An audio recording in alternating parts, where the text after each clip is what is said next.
Hi, you're welcome to the Module 5 of our GEOCAMP series on sequence stratigraphy. We'll be talking about stratigraphic surfaces and the condensed section. There are two key surfaces we'll focus on: the sequence boundary and the flooding surface. A sequence boundary is a surface of discontinuity which separates an older rock from a younger one, usually erosive in the up-deep landward areas and non-erosive in the down-deep basinal areas. If you focus on this figure, which we've shown in the previous module, we see that the sequence boundary in the up-deep areas is a subareal surface of exposure, usually called an unconformity. But if you trace that same surface to its time equivalent on the down-deep area, all the way from point A down to point B, you see it becomes non-erosive in the basinal areas and is called the correlative conformity. On seismics, the sequence boundary is generally an unlapped surface above it, while below it is either an erosional truncation or a top lap surface. In well logs, it coincides with the sharp base of most blocky sands, especially where underlain by mud rock of a significantly different water depth.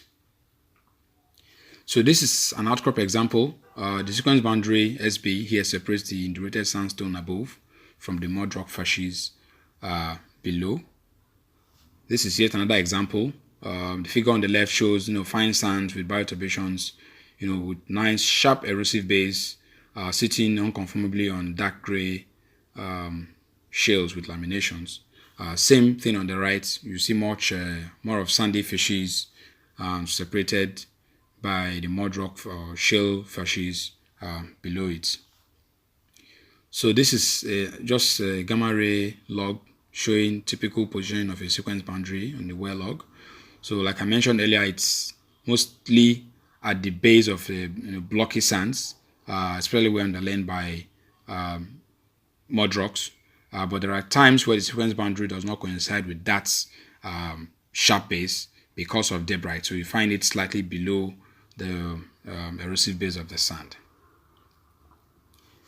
So we'll look at marine flooding surfaces again very briefly. A marine flooding surface is a surface which separates an older rock from a younger rock, usually indicative in this case of an episode of marine incursion or an abrupt increase in the relative sea level.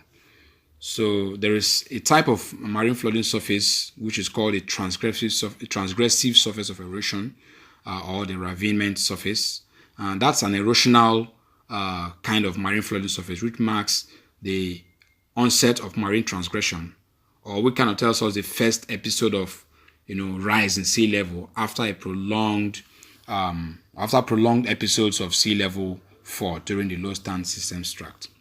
The transgressive surface of erosion usually, like I said, separates the low stand system tracts below it from the transgressive system tracts above it.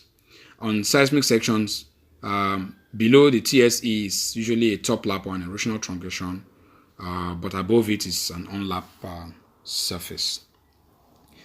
So this is an outcrop example, again, that shows marine flooding surfaces, where in this case we see the dark gray fissile shale separated from the indurated sandstone by the dashed line, which will be marked FS as a flooding surface, and it's the same for both sections, from the upper section and the lower section. This is yet another outcrop example. Here we see on the left dark gray shales with concretions sitting almost conformably on the light gray calcareous mudstone. Again, that interface separating the both of them is a flooding surface. The figure on the right shows a bunch of flooding surfaces, but the idea here is to show that you can actually have flooding surfaces that are easy to identify, especially where erosive, for example, the FS1, and then there are some that are pretty difficult to identify, from the FS2 to FS6 in the figure on the right. So now these are the only way you can actually identify these flooding surfaces from this figure on the right is by looking at those intercalations of silt and sandy shales between a gross, very thick mass of dark gray shale, or as we see here. So the upper section is pretty easy to identify the flooding surface because we have the mud rock right above it and the indurated sandstone beds, indurated sand beds with shale intercalations. So that interface is shown by the thick continuous line. That's the FS1. That's the flooding surface one. That's pretty easy to identify. But the other ones, set of flooding surfaces right below that one, that's from FS2 to 6, heavily dependent on our ability to identify those interbeds of silt and shale. So generally, flooding surfaces can be erosive, in which case you can easily pick them out or identify them, but there are cases where they can be really subtle, as we have seen in this outcrop.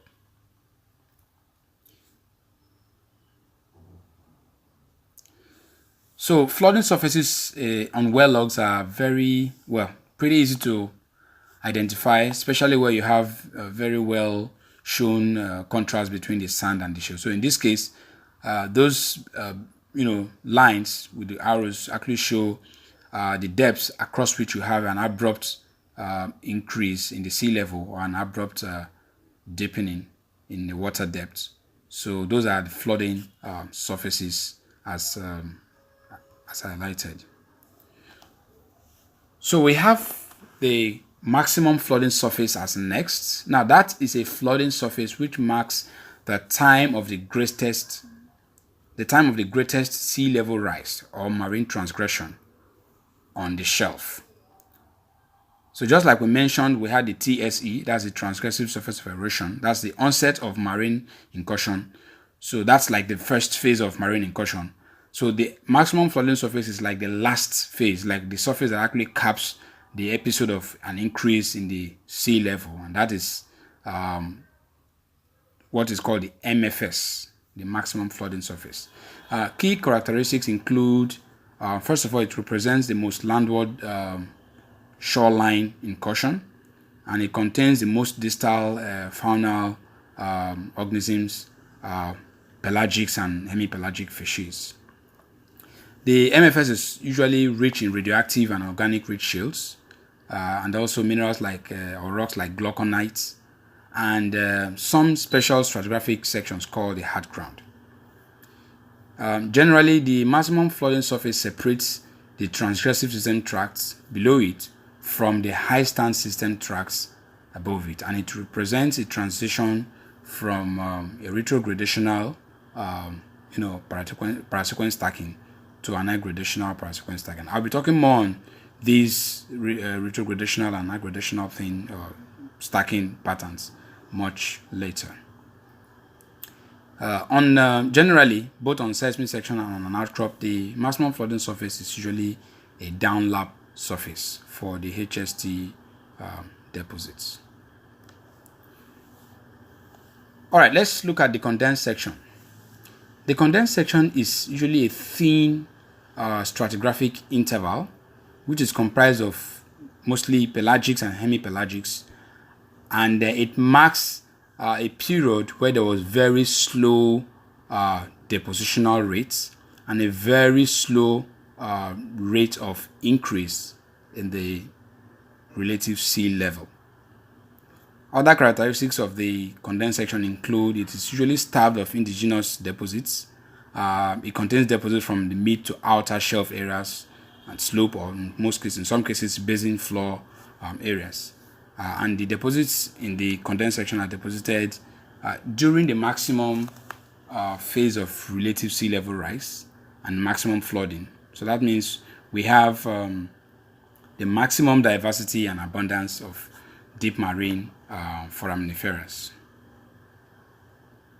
Right, so that's what we have for this module. In our next discussion, we'll be looking at parasequences and the parasequence sets and their stacking patterns.